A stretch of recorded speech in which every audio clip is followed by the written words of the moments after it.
नमस्कार दोस्तों, एक बार फिर कंप्यूटर का प्रीवियस ईयर का क्वेश्चन पेपर लेकर हम आपके सामने उपस्थित हैं, जो कि बीएसपीसीएल 2018 में 4/11 बैच 2 का यह क्वेश्चन पेपर लिया गया है। तो प्रीवियस ईयर का क्वेश्चन है, ध्यान से देखिएगा और समझिएगा। बीच-बीच में भी हम इलेक्ट्रीशियन थ्योरी पर भी एमसीक्यू क्वेश्चन लेकर हम आते रहते हैं प्रैक्टिस सेट के लिए। तो आप अभी तक चैनल सब्सक्राइब नहीं किया तो सब्सक्राइब जरूर कर लीजिएगा। और प्रीवियस ईयर में जितना पेपर था, चाहे जितना थ्योरी है, बहुत कुछ हम पढ़ा दिए हैं। तो आप देख लीजिएगा सब। चलिए क्वेश्चन की तरफ चलते हैं, जो कि आज का क्वेश्चन कंप्यूटर का है। क्या है? निम्नलिखित में से किस इनपुट डिवाइस का इस्तेमाल 3 आयामी पोजीशन के लिए और virtual reality system, modelling, animation और कैड एप्लीकेशन में ऑपरेशन के सिलेक्शन के लिए किया जाता है? बहुत बढ़िया क्वेश्चन है, कई बार यह पूछता है। अच्छा, देखिए पहले तो एक बार मैं पूछा था ना कि कैड का फुल फॉर्म क्या होता है। तो कैड का full form computer aided design CAD का फुल फॉर्म होता है। अच्छा जी, तो कैड में क्या किया जाता है? डिजाइन बनाई जाती है। तो किस इनपुट डिवाइस का आप प्रयोग करेंगे? चाहे रियलिटी जो सिस्टम शो होता है ना, जो गेम भी खेला जाता है, उसमें भी प्रयोग कर सकते हैं आप। फिर मॉडलिंग में वर्चुअल जो रियलिटी सिस्टम था, चाहे कि जो कैड का एप्लीकेशन कुछ भी आप काम करेंगे उस पर, और वह इनपुट डिवाइस भी है। तो कौन सा? तो पहले तो देखा जाए तो सब का सब इनपुट डिवाइस से दिया है।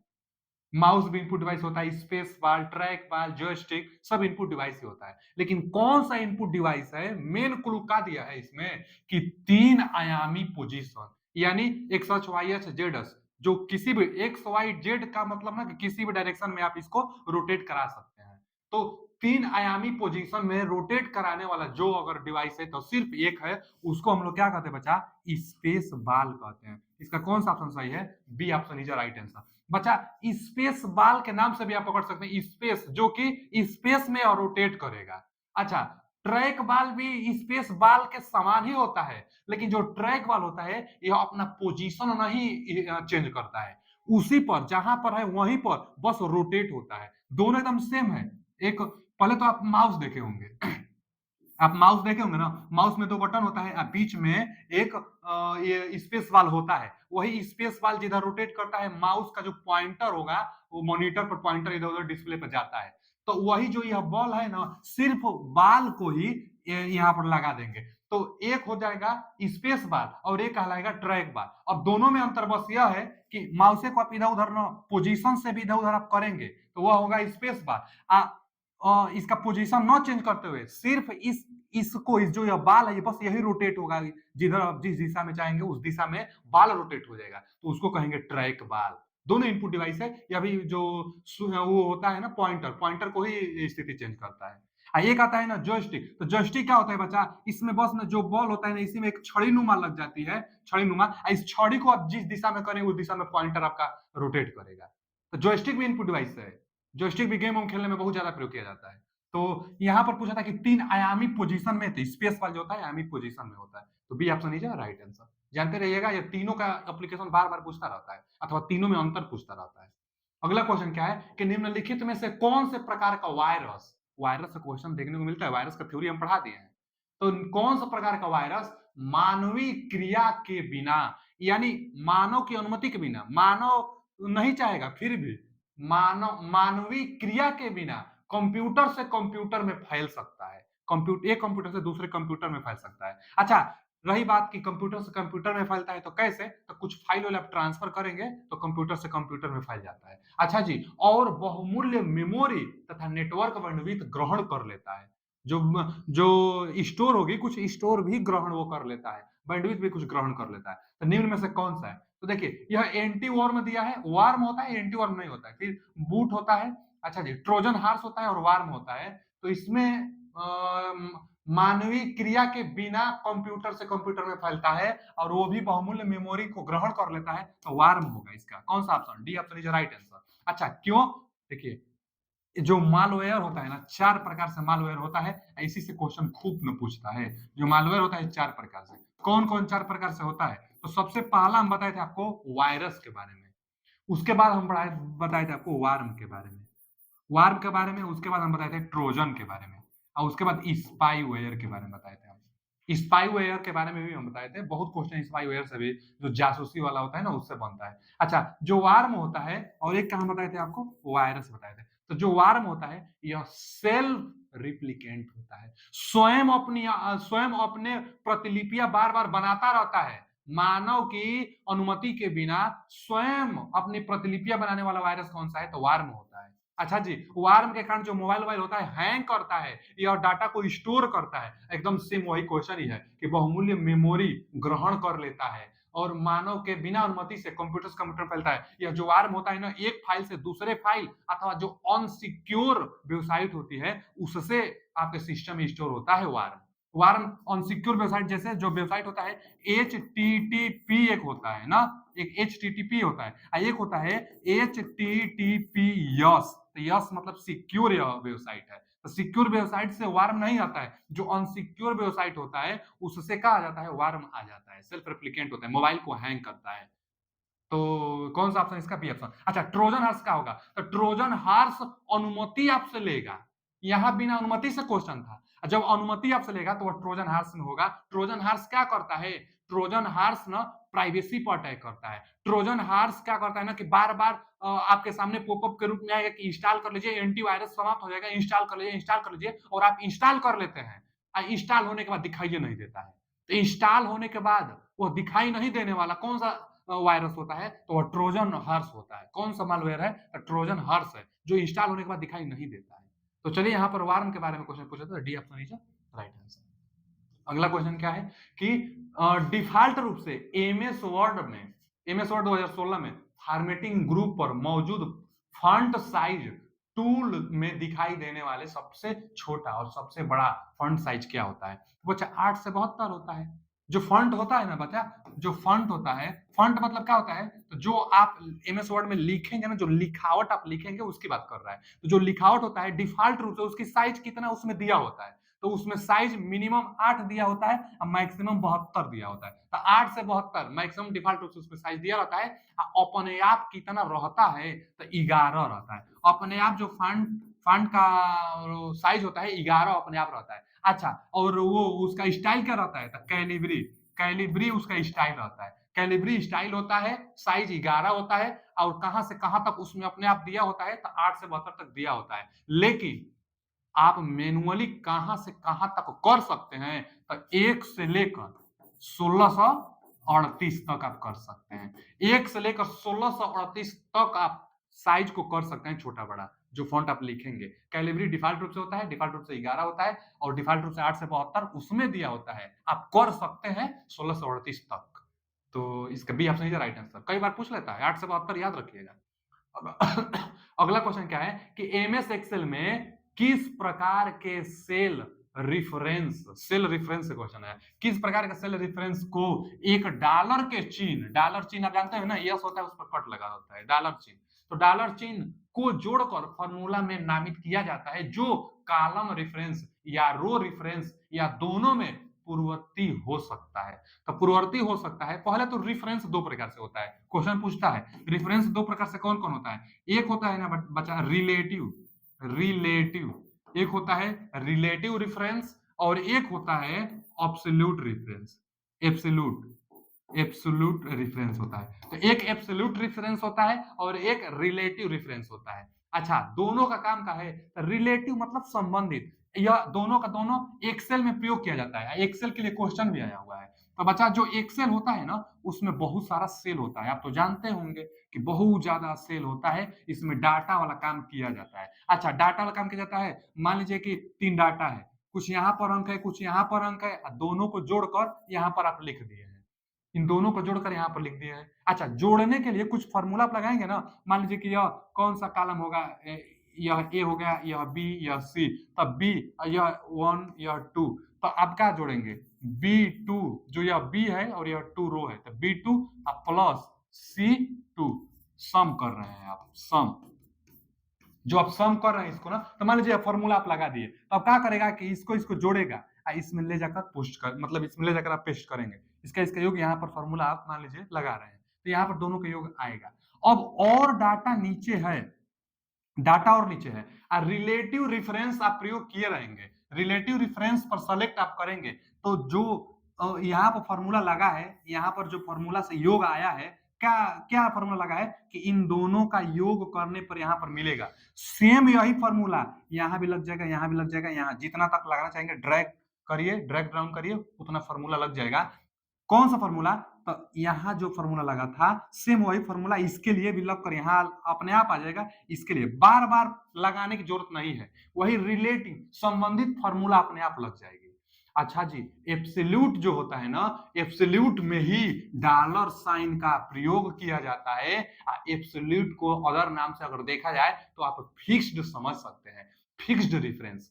यह क्या होता है कि एब्सोल्यूट रेफरेंस का प्रयोग जिसके लिए आप कर देंगे वही फॉर्मूला सबके लिए काम करेगा। एब्सोल्यूट मतलब फिक्स होता है, फिक्स कर देगा। तो एब्सोल्यूट रेफरेंस क्या करेगा कि अगर इन दोनों के लिए एब्सोल्यूट रेफरेंस लगाकर जितना योग आया है वही योग इसके लिए भी दे देगा, इसके लिए भी वही योग दे देगा, इसके लिए भी वही योग दे देगा। माने इसके लिए जो योग होगा वही योग इसके लिए भी दे देगा। फिक्स्ड है ना, एब्सोल्यूट है ना, इसलिए तो एब्सोल्यूट रेफरेंस के लिए डॉलर साइन लगता है और एब्सोल्यूट फिक्स्ड कर देता है डाटा को, जबकि रिलेटिव वही फॉर्मूला रिलेट करके सबका एडिशन वो देता है। तो यहाँ पूछा है कि एमएस एक्सेल में किस प्रकार के सेल रेफरेंस को एक डॉलर चिन्ह द्वारा प्रदर्शित करेंगे? तो एब्सोल्यूट, एब्सोल्यूट देखिए यहाँ पर दिया है absolute, D option is the right answer. Absolute reference सही जवाब है और रिलेटिव रेफरेंस हम बता दिए, दोनों से क्वेश्चन बार बार पूछता रहता है, जरूर देख लीजिएगा आप इसको। तो D option is the right answer. अगला क्वेश्चन क्या है कि वीपीएन, वीपीएन भी एक बार क्वेश्चन आ चुका है, वर्चुअल प्राइवेट नेटवर्क होता है। जैसे पर्सनल एरिया नेटवर्क होता है, पर्सनल एरिया नेटवर्क होता है या पर्सनली होता है या 10 मीटर डिस्टेंस तक ही होता है, मैक्सिमम 100 मीटर तक ही होता है, जैसे ब्लूटूथ हो और वो वाईफाई जो होता है ना न्यूनतम दूरी के लिए ही होता है। तो वही पर्सनल एरिया नेटवर्क को एक और होता है वो वर्चुअल प्राइवेट नेटवर्क। यहाँ से देख लेंगे वर्चुअल प्राइवेट नेटवर्क कौन सा option, B option is right answer. Question कई बार यह पूछ चुका है। अगला क्वेश्चन क्या है बच्चा कि किसी नेटवर्क से कनेक्टेड होने पर, कोई नेटवर्क से आप कनेक्ट हो जाते हैं, किसी नेटवर्क से कनेक्ट होने पर सिस्टम में प्रवेश करते समय डेटा को जो फिल्टर करता है उसे हार्डवेयर या उस हार्डवेयर या सॉफ्टवेयर को क्या कहा जाता है? यह भी क्वेश्चन आ चुका है, फायरवॉल। फायरवॉल, अच्छा फायरवॉल के नाम से पता चल रहा है कि ऐसा दीवार जो आग से सुरक्षा करे, फायरवॉल। लेकिन इंटरनेट हम लोग तो पढ़ रहे हैं, कंप्यूटर पढ़ रहे हैं, कंप्यूटर में इंटरनेट आता है, तो इंटरनेट से वायरस को आने और जाने से बचाता है फायरवॉल। तो इसमें से फायरवॉल होगा। देखिए फायरवॉल, फायरवॉल एक सॉफ्टवेयर की तरह भी होता है और यह क्या होता है सॉफ्टवेयर के अलावा हार्डवेयर की तरह भी होता है। इसीलिए पूछा है कि हार्डवेयर एंड सॉफ्टवेयर प्रोग्रामिंग भी करके फायरवॉल को डिजाइन की जाती है और वो हार्डवेयर वही आता है फायरवॉल, जो कि सुरक्षा प्रोवाइड कराता है वही फायरवॉल होगा। तो फायरवॉल किससे सुरक्षा प्रोवाइड कराएगा? तो वायरस से, जंग से छांट देता है। कोई सिस्टम से इंटरनेट पर, चाहे सर्वर को ही तो इंटरनेट कहेंगे, जो सर्वर है, आप सिस्टम से, आप क्लाइंट हैं, आपके पास सिस्टम है, मोबाइल है, लैपटॉप है और इंटरनेट पर कुछ आप अपलोड करना चाहते हैं, तो अपलोड करेंगे तो सर्वर पर ना कभी वायरस नहीं अपलोड होता है। कैसे क्यों नहीं अपलोड होता है? क्योंकि एक फायरवॉल आपके सिस्टम में लगा रहता है जो वायरस को छांट लेता है, उसी में रखा रहता है, आगे अपलोड नहीं होने देगा। और चाहे इंटरनेट से अपने सिस्टम में कुछ डाउनलोड करेंगे तो डाउनलोड करते समय भी वायरस कभी डाउनलोड नहीं होता है। आप अलाउ करेंगे तब उसकी बात अलग है, वो अलग से आ जाएगा। किसी फाइल के साथ ट्रांसफर हो जाता है वायरस, वो अलग बात है, लेकिन डाउनलोड करते समय वायरस नहीं आएगा। कौन बचाएगा? यही जो फायरवॉल है ना, फायरवॉल बचाएगा। तो यहाँ पर C option is right answer. कई बार क्वेश्चन पूछता है। अगला क्वेश्चन क्या है कि मेरी संस्था के सभी कर्मचारियों ने एक मेल प्राप्त किया, अच्छा, जिसमें कहा गया था कि आपने पुरस्कार के रूप में 10 करोड़ रुपए जीत गए हैं, कृपया हमें अपना बैंक का विवरण दे। तो पूछा है कि इस प्रकार के मेल निम्नलिखित में से कौन से सुरक्षा के अंतर्गत आएगा? तो बच्चा एक होता है फिशिंग और एक होता है स्पूफिंग, एक होता है स्पूफिंग। तो देखिए स्पूफिंग जो होगा यह मेल के जरिए आपको लालच देकर ठगने का प्रयास किया जाएगा, उसको स्पूफिंग कहेंगे। और एक होता है फिशिंग, जो फिशिंग होता है ना, ये इससे भी ठगा जाता है। इसमें भी आपको मैसेज भेजा जाएगा कि आप इनाम जीत गए हैं, प्राइज जीत गए हैं, विवरण दीजिए, आप विवरण देंगे, आपको ठग दिया जाएगा, आपसे अकाउंट से पैसा भी ले लिया जाएगा। तो ठगने की प्रक्रिया, इंटरनेट पर ठगने की प्रक्रिया फिशिंग और मेल के जरिए ठगने की प्रक्रिया स्पूफिंग। तो दोनों को दोनों ठगने के केस में ही आता है। तो देख लीजिएगा यहाँ पर कौन सा option, B option is right answer. DOS, denial of service, full form भी पूछ लेता है, डीओएस डिनायल ऑफ सर्विस होता है। अगला क्वेश्चन क्या है कि निम्नलिखित में से कौन सा एक प्रोग्राम या हार्डवेयर, फिर आगे कि प्रोग्राम या हार्डवेयर डिवाइस है जो, कौन सा प्रोग्राम या हार्डवेयर डिवाइस है जो नेटवर्क या कंप्यूटर सिस्टम में इंटरनेट कनेक्शन के माध्यम से आने वाली जानकारी को फिल्टर कर देता है, वही फायरवॉल। फायरवॉल ही फिल्टर करेगा इंटरनेट से जो भी जानकारी लेंगे अथवा इंटरनेट पर आपको जानकारी देंगे, तो फिल्टर करता है फायरवॉल, जो हार्डवेयर और सॉफ्टवेयर दोनों हो सकता है। हार्डवेयर और सॉफ्टवेयर, सॉफ्टवेयर को ही प्रोग्राम कहते हैं, तो प्रोग्राम करके चाहे हार्डवेयर जो होता है वही फायरवॉल होता है। इसका कौन सा option, B option right answer firewall होगा। फायरवॉल क्वेश्चन जरूर आता है। अगला क्वेश्चन क्या है, नेटवर्क इंटरफेस कार्ड, निक कहते हैं ना इसको, नेटवर्क इंटरफेस कार्ड, एनआईसी, निक। एनआईसी में इथरनेट का प्रयोग किया जाता है, जो इथरनेट कार्ड होता है उसका नाम है RJ45, जानते रहिएगा। तो पूछा है नेटवर्क इंटरफेस कार्ड को निम्नलिखित में से किस कनेक्टर से कनेक्ट किया जाता है। अच्छा जी, वही पूछ दिया, निक को, नेटवर्क इंटरफेस कार्ड को किस कनेक्टर से, तो इथरनेट से। इथरनेट इसमें नहीं है तो इथरनेट को ही एक और जानते हैं RJ45, तो C option is right answer, RJ45 connector से इसको हम लोग प्रयोग करते हैं। अभी क्वेश्चन आ चुका है एक बार। चलिए आगे, अगला क्वेश्चन क्या है कि निम्नलिखित में से किस डिवाइस को इस्तेमाल चित्र बनाने में, तो चित्र बनाने में कार्ड पंच, टच पैनल, प्लॉटर और माउस। भैया प्लॉटर होता ही है मानचित्र जो भी कुछ है उसको बनाने, दिखाने, शो करने के लिए, तो प्लॉटर होता है चित्र बनाने के लिए। C option is right answer. अगला क्वेश्चन क्या है कि निम्नलिखित में से कौन सा वाक्य लैन के बारे में सही है। लैन क्या है, लोकल एरिया नेटवर्क।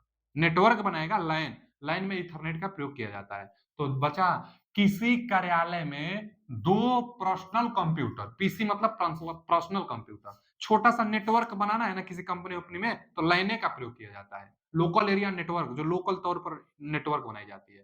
तो लाइन से क्या सही है, पूछा है कि किसी कार्यालय में दो पीसी जोड़ने के लिए लाइन का प्रयोग किया जाएगा, सही बोला है। अरे दो क्या, हमारे कंपनी में जो कोई भी रूम होता है उसमें हम पूरा जो कनेक्शन करते हैं उसको लाइन कहते हैं, लोकल एरिया नेटवर्क ही कहेंगे उसको। तो दो किया है, सही है बोला है। आगे, लाइन किसी के घर कार्यालय में, किसी के घर कार्यालय में दो कंप्यूटर, दो पीसी और एक प्रिंटर जितना सरल हो सकता है। हाँ जी, लाइन सरल होता है। किसी के घर कार्यालय में जो, जैसे जो जो दो प्रिंटर होते हैं, पर्सनल कंप्यूटर और प्रिंटर को कनेक्ट करते हैं ना, मान लीजिए कि दो कंप्यूटर है, एक प्रिंटर भी है, और सबको एक दूसरे से कनेक्ट करेंगे ना यार काम करने के लिए, जनसेवा केंद्र वाले जैसे कनेक्ट किए हुए होते हैं, वो सब लोकल कनेक्टेड होता है, लोकल एरिया नेटवर्क ही होता है, लाइन ही होता है, सब इंटरनेट से कनेक्ट की जाती है।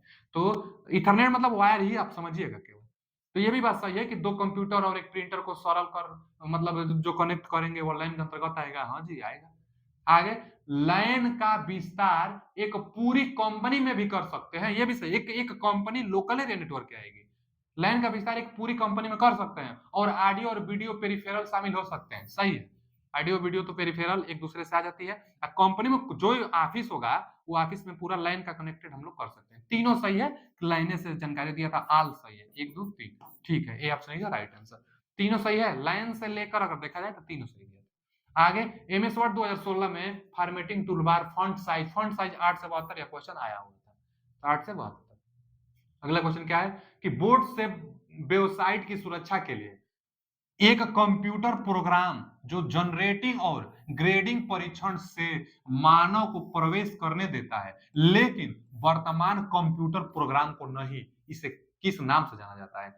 हाँ जी, कोई भी वेबसाइट पर आप फार्म अप्लाई करते हैं तो स्टार्टिंग में एकदम शुरुआती दौर में ट्रिक एक लगवाता है, आई एम नॉट रिबोट, उस पर ट्रिक करते हैं, उसके बाद आगे बढ़ते हैं। लेकिन आई एम नॉट रिबोट पर ट्रिक लगा देने से क्यों नहीं होता है, एक कैप्चा कोड आता है, कैप्चा कोड ही पुष्टि करता है कि आप रोबोट नहीं है, आप कंप्यूटर नहीं है, आप ह्यूमन है, आप मनुष्य हैं, और आप मनुष्य हैं तो आप फॉर्म फिल करेंगे।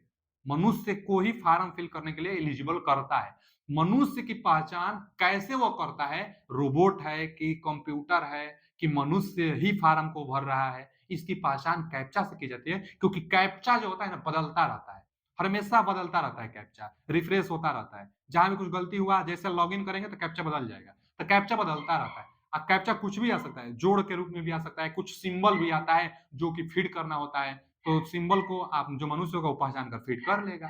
तो बच्चा वो टेढ़ा-ओढ़ा सब कैप्चा में देता भी है ताकि मनुष्य रहेगा तो वही पहचान पाएगा, रोबोट नहीं पहचान पाएगा।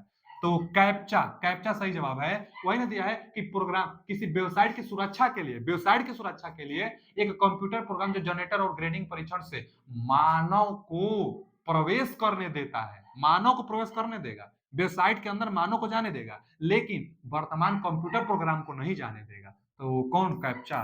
B option is right answer. Captcha बहुत इंपॉर्टेंट होता है। आगे, डेटा की एक प्रति जिसे डेटा को पुनर्स्थापित और पुनर्प्राप्त करने के लिए उपयोग किया जाता है, वह क्या है? बच्चा, कोई डेटा है, पुनः दोबारा उसको प्राप्त करना है तो हम लोग क्या करते हैं? बैकअप में रखे रहते हैं, तो बैकअप स्टोर होगा।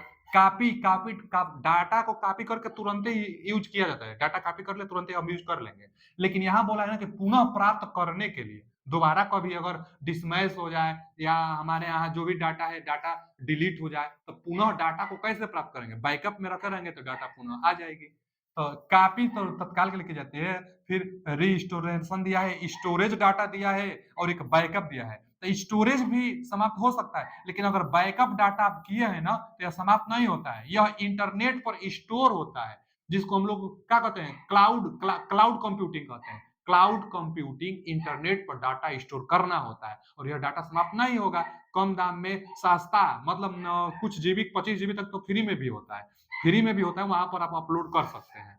अपलोड करेंगे वो कभी समाप्त नहीं होगा। आपके पास अगर डाटा समाप्त हो गया तो वहां से आप फिर से रीस्टोर कर सकते हैं। यही बैकअप का लाभ होता है, जैसे गूगल ड्राइव होता है। तो बैकअप डाटा को स्टोर करने के लिए होता है बैकअप डाटा, वही पुनः डाटा को प्राप्त करने के लिए। तो backup, D option is right answer.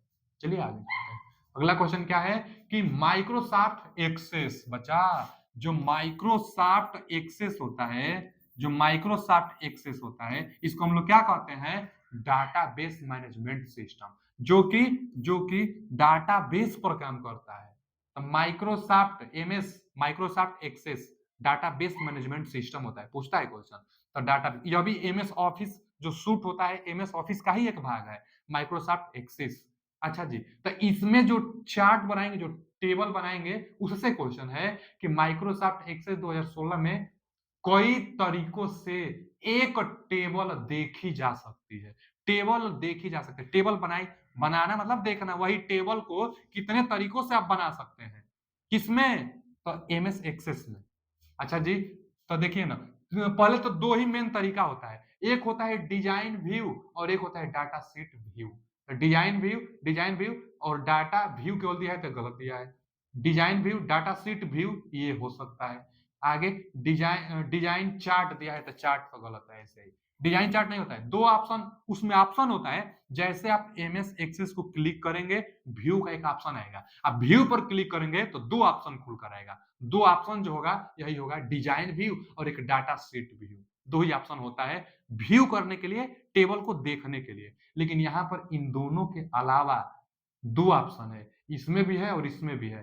तो अब देखिए आगे, एंड दिया है, एंड पायोट चार्ट व्यू, हाँ इससे भी देख सकते हैं, पायोट चार्ट व्यू से भी हम लोग देख सकते हैं। इसमें क्या दिया है? पायोट व्यू केवल दिया है, तो पायोट व्यू नहीं होता है, पायोट चार्ट व्यू होता है। तो पायोट व्यू दे दिया है तो ये भी गलत दे दिया है।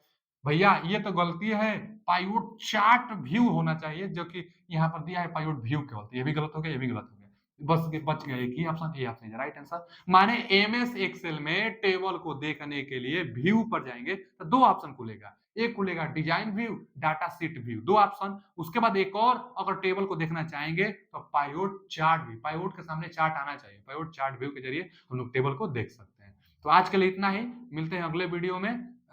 पीडीएफ पाना है तो एक लिंक लगा हुआ है टेलीग्राम चैनल का, उसमें ज्वाइन हो जाइए, और भी जो भी पीडीएफ होता है उसमें प्रोवाइड की जाती है। Thank you.